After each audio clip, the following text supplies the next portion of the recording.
ഇസ്ലാം മതത്തിലെ പലതരം അനാചാരങ്ങളും അന്ധവിശ്വാസങ്ങളും ഒക്കെ ചോദ്യം ചെയ്തുകൊണ്ടാണ് മുജാഹിദ് പ്രസ്ഥാനം പണ്ഡിതനാണെന്ന് തോന്നുന്നു. അർത്ഥം പറഞ്ഞൊന്നും കേട്ടില്ലേ?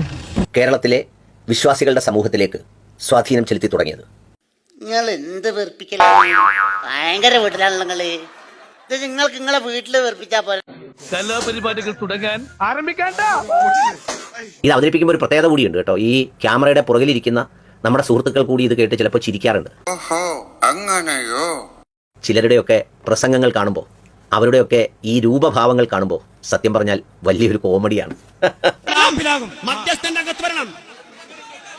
എനിക്ക് 10 മിനിറ്റ് കൂടി തരാൻ നിങ്ങൾക്ക് ധൈര്യമുണ്ടോ?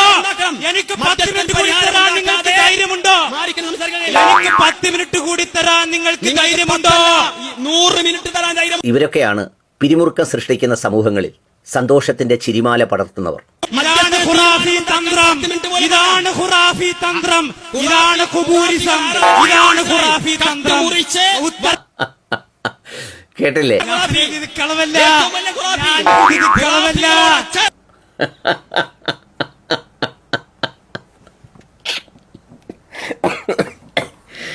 എന്താ ഈ നാടൻ ഭാഷയിൽ പറഞ്ഞാൽ എന്ത് ചേഴവും തരവും പറയും ഇതിനൊക്കെ.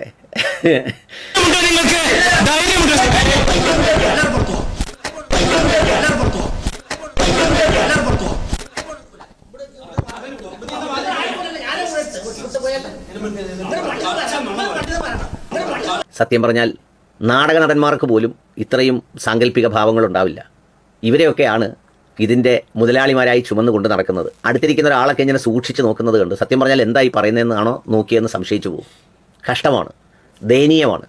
ഇവരെയൊക്കെ യഥാർത്ഥത്തിൽ ആരെങ്കിലും പടച്ചവനെ പേടിയുള്ള പണ്ഡിതന്മാരുണ്ടെങ്കിൽ ഇവരുടെയൊക്കെ പേര് പറഞ്ഞ് ഇവർ പറയുന്നത് വിശ്വസിക്കരുതെന്ന് പറയാൻ ധൈര്യം കാണിക്കണം. ഇസ്ലാം മതത്തിലെ പലതരം അനാചാരങ്ങളും അന്ധവിശ്വാസങ്ങളും ഒക്കെ ചോദ്യം ചെയ്തുകൊണ്ടാണ് മുജാഹിദ് പ്രസ്ഥാനങ്ങൾ കേരളത്തിലെ വിശ്വാസികളുടെ സമൂഹത്തിലേക്ക്. നിന്നെ ഇതിനൊന്നും കൊള്ളുകയില്ലെന്ന് നീ വീണ്ടും വീണ്ടും തെളിയിച്ചിരിക്കുകയാണ് എന്റെ വിജയ.